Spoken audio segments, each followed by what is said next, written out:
මුළු අවුරුදු 60 ඉතිහාසයේම අවුරුදු 59 හමාරකට ආසන්න ඉතිහාසයක් තිබෙන්නේ බලය ලබා ගැනීම සඳහා පොරබැදීම ඉතිහාසය. දැන් අපිට අවුරුදු භාගයකට වඩා කෙටි කාලයක් තියෙනවා බලය ලබාගෙන ගොඩනැගීම පිළිබඳ ඉතිහාසය. දැන් අපි එතන මාරු වෙලා තියෙනවා. දැන් ගොඩනගන්නේ කොහොමද?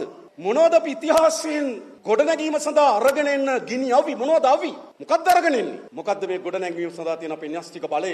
මේ ගොඩනැගීම සඳහා තියෙන අපේ න්‍යෂ්ටික බලය අපේ හෘද සාක්ෂිය. අපි රෑ දවාල නිවාඩු දින මේ කිසිවක් සලකිලට භාජනය නොකොට අපේ හෘද සාක්ෂියට අනුව මේ රට පත් වෙලා තියෙන විපත්තියෙන් මේ රටේ ජනතාව පත් වෙලා තියෙන මේ විපත්තියෙන් ගොඩ ගැනීම සඳහා හෘද සාක්ෂියට එකඟව අපි වැඩ කරනවා. ඒක අපි අත්හරින්නේ. අපි වැරදි කියලා කියන්න තියෙන මොනවද? වචනයක් දෙකක්. ඒ වචන වලට දෙන අර්ථකථන මේවා විවේචනද? මතක තියාගන්න. අපි හෘද සාක්ෂියට අනුව වැඩ කරනවා. අපිට මේක අලුත් පරිච්ඡේදයක්.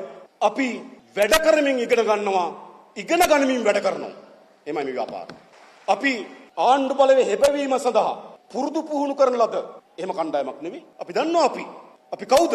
අපි දිගු ඉතිහාසය බලය ලබා ගැනීම සඳහා පොරබදපු ඉතිහාසකින් පසුව අපි බලය අපත් කරන් තිබෙනවා. ඒ බලය මේ රටටත් මේ රටේ ජනතාවටත් අසීමිත ලෙස ආදරයන් සහිතව හෘද සාක්ෂි හිතු වැඩ කරනවා. වැඩ කරනකොට ඉගෙන ගන්නවා. ඉගෙන ගනිමින් වැඩ කරනවා. ලංකා ඉතිහාසයේ පළමු වතාවට ආණ්ඩුවක් ගොඩනැගිලා තිබෙනවා.